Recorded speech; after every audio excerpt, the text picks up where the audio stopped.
Do you want to know the 3 marketing strategies that you need to be cautious of? That's what we're talking about today. My name is Mark Bentz, and I own one of the largest multidisciplinary clinics in Canada. I'm also the founder of the Virtual CEO program. I work with people like yourself, massage therapists, physiotherapists, chiropractors, acupuncturists, all types. And I work with you to give you the business that you've always wanted. So we create a bulletproof clinic for you. It's extremely financially successful, and it gives you the lifestyle you've always wanted. Let's get started.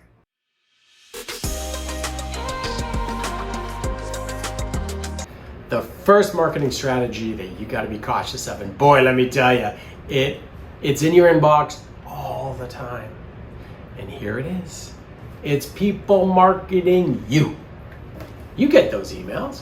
Oh, how to end up number 1 on Google, search engine optimization. Oh, wow, it comes in your inbox. It might catch you when you're weak, and that's what these things do. They catch you when you're weak. So I'm going to give you a couple examples, but remember, if someone's marketing you, that's their business, right? It's unlikely they have your best interests at heart. They're coming after you because they want to make money off you. Now, I'll give you a couple examples here, but before I say, if anybody comes after you for marketing, the simplest way, even in your lowest point, when you're most vulnerable and you go, oh my God, I'm just not on Google number 1 and my business is dying and I gotta be there, and you sort of click it. The thing you gotta ask them is, give me 3 references of people in my industry that are doing well that I can call.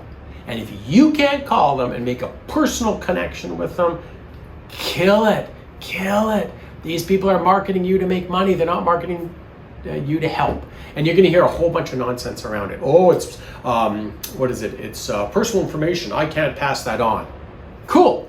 I can't pass on my money to you then.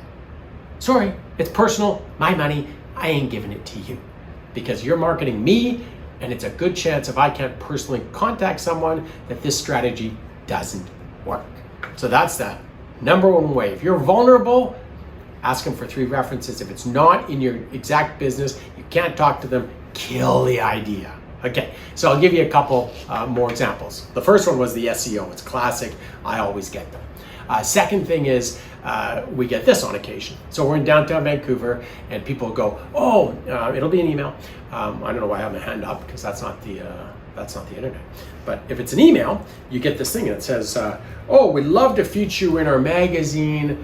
They always say you're a long-standing business in downtown Vancouver and we need you because you have got a great reputation. And you think to yourself, well, that's pretty cool. They're going to feature me in the magazine? Wow, yeah, long-standing. You're right. I've been here a long time. And you sort of, whip yourself up a bit going, yeah, that's me.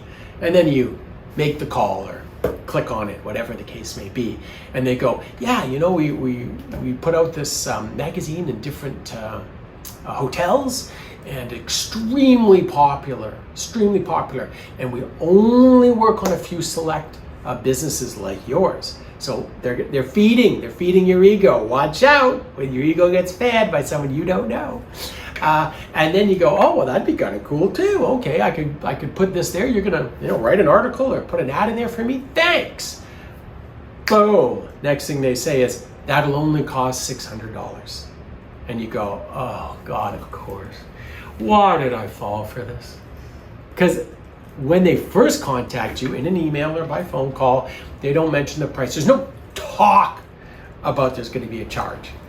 The only talk is how they'd like to feature this reputable business to all their amazing clients who then you think are just going to use up your services. No. It doesn't work that way. They're preying on you, and when you're weak, you'll go for it. Please don't go for it. My third example. We live in downtown Vancouver, or work in downtown Vancouver. Vancouver's a big area for the movie industry, and for years, I've been doing this 20-something years now in downtown, for years we'd get this call Yeah, about 2 or 3 times a year. And they'd say, hey, we'd like to feature you in, say, it's the same kind of concept. We'd like to feature you in our magazine, and it goes out to all the directors, all the publishers, all the people in the movie industry. Like if you want to be in there and you want to charge top dollar and you want to have that level of exposure so those people are going to come into your business, this is the magazine you need to be in. And it sounds really cool, but let me tell you, again, you pay for it. And they tell you, oh, it goes out to 25,000 people in the industry. You know what they're doing? All they're doing is taking your advertising dollars, they collect all the money, and then they print 25,000 copies, and then they just give them out. And they can give them out anywhere. But you think in your weak moment that, oh my God, they must be giving it to Steven Spielberg. Oh my God, they must be giving it to Brad Pitt. Oh my God, I don't know. The next person's gonna walk through. Jennifer Lopez is suddenly gonna appear on my goddamn doorstep for a treatment. Hey, it's not happening. It's a complete fantasy. Like, they've sold you expensive advertising that doesn't work. So those are 3 examples. If people are marketing you unsolicited, no referral, watch out. Like, steer a wide path. Okay, number 2, you gotta be cautious about this. It's easy to get into, it's hard to measure, and it gets expensive fast. Pay-per-click advertising. So pay-per-click advertising is that part of Google at the top, and it says ad, it's in yellow, and it stands out, and it's at the top of any search engine list. So you could go, oh, okay, I'm gonna look up massage therapy. Oh, I'm gonna look up massage therapy Cincinnati. Oh, well, that's kind of cool. And then you see, oh man, I can be number 1. Yeah, you can be number 1. You're probably gonna pay $10 a click for that. Maybe it's 6, maybe it's 14. It's an auction. So if the next person wants to spend more than you, suddenly you drop. Here's the problem. It's great to see your name in lights. It's great to be at the top of the listing of everybody. But if you can't measure, and I mean clearly measure, that that patient or client came in because of clicking on that ad, you're wasting a lot. Now, there's a common number, a ratio, a norm that they have out there. 1 in 10 clicks turns into an appointment. So you can just roughly say if it's $10, 10, you spend $100 to get that person in the door. Well, as a clinic owner, if you're only collecting 30%, and let's just use $140 as a norm for an initial, that's $42 that you're collecting from the therapist for that initial. You spent $100. You can see you're losing $58. If that person doesn't return because there's no therapeutic relationship built, you're screwed. You've spent all that money. You're losing money every time you bring someone in through that system. You're just gonna go, unfortunately, bankrupt. So pay-per-click is, you gotta be cautious, because you can go, oh wow, 20 people clicked on my ad this week. Again, who cares?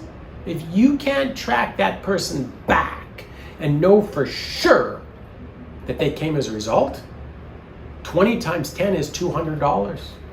$200 that week, that's brutal. That's $800 for the 4 weeks of the month. Let's drag that over 12 months. That's $9,600. It adds up so quickly, so very quickly. And I'm only talking one discipline, right? Imagine sharing that physio, chiro, massage, acupuncture, whatever. Imagine the amount of money that's just going out the door.